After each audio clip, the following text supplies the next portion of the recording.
King Richard III, the villainous king of England, actually ordered the elimination of his imprisoned young grandson. The image of him, most of the younger generation of English people remember this English king as a villain, which is based on information from old records to the works of William Shakespeare, a world-famous writer.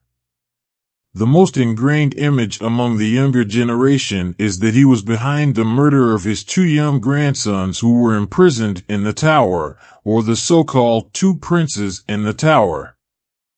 One of the kings of the War of the Roses. King Richard III is another king whose information historians have debated the most since the formation of the Tudor dynasty. The information that is told about him all comes out in the sense that he can do anything to keep the throne, which seems to be a personality trait that is different from his external appearance, when compared to the portrait of him who looks beautiful. Another contradictory information about this comes from the content of William Shakespeare's writings, which portray his body as deformed. Some translators interpreted it as hunched over, but evidence from later examinations of the skeleton believed to be his body indicated that it was an uneven shoulder condition due to adolescent scoliosis. According to information collected by historians, he reigned briefly in the 15th century. England was remembered for the fierce power struggle between the York and Lancaster dynasties, known as the Wars of the Roses. Some historians have compiled data that the two sides fought 17 wars in a 32-year period between 1455 and 1487. In the end, it was the Lancaster side that emerged victorious, leading to the Tudor dynasty. He was nicknamed the Tyrant King due to rumors that he had betrayed the trust of his elder brother, King Edward IV, online editor, who died with a request for him to take care of his two grandsons, a young king and a regent. But he killed his grandson, made him a ghost guarding the Tower of London, and became the king himself. When he died tragically at the Battle of Bosworth Field, no one cared for his naked body, which was stripped of its armor and clothing, and dragged around the city. It was difficult to find evidence of whether he was buried or thrown into the river.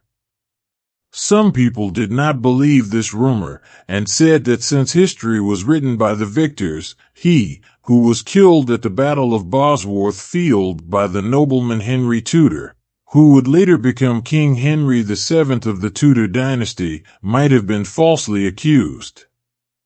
Rumors were that he was behind the murders of his two grandsons, the young king and the regent, 12-year-old Edward V and his 9-year-old brother Richard, Duke of York, while they were imprisoned in the Tower of London. Part of this comes from the content of the biography of Richard III, The History of King Richard III by Sir Thomas More.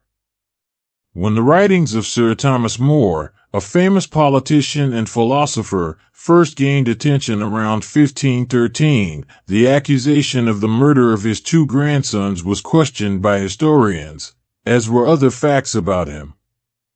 However, some historians today who have studied more specifically the accusation of killing the prince in the Tower have found that this accusation is likely to be true. A study by Tim Thornton, a professor at the University of Huddersfield, was published in the journal History by the Historical Society and John Wiley and Sons Limited on December 28, 2020.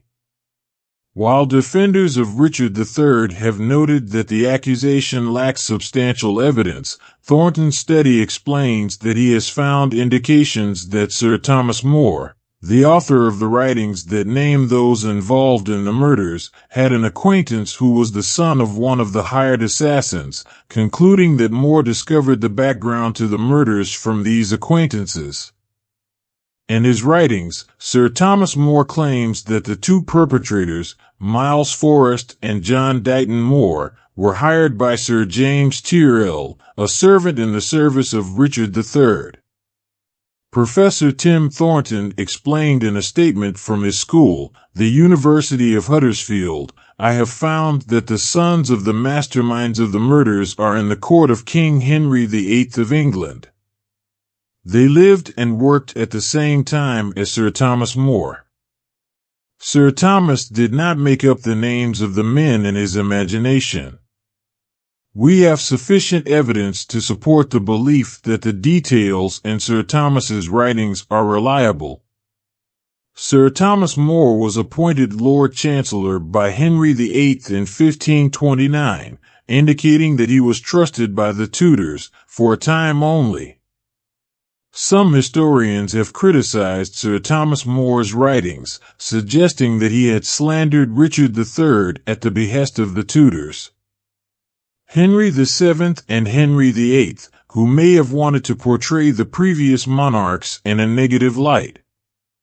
The fate of the young kings in the Tower of London has been a topic of interest to historians for decades. In 1670, the topic was abuzz with the discovery of the skeletons of two boys in the Tower of London, and only in the 1930s did the remains undergo a scientific autopsy. Tim Thornton's study, in which he attempted to establish that Sir Thomas More had a real inside source, is another development that suggests water. It is more likely that Richard III was behind the incident. Of course, this proposal is not a proposal that will close the study and allow a definite conclusion. In terms of historical studies, this case will remain a dark mystery until more evidence is found that is strong enough to make a definitive conclusion.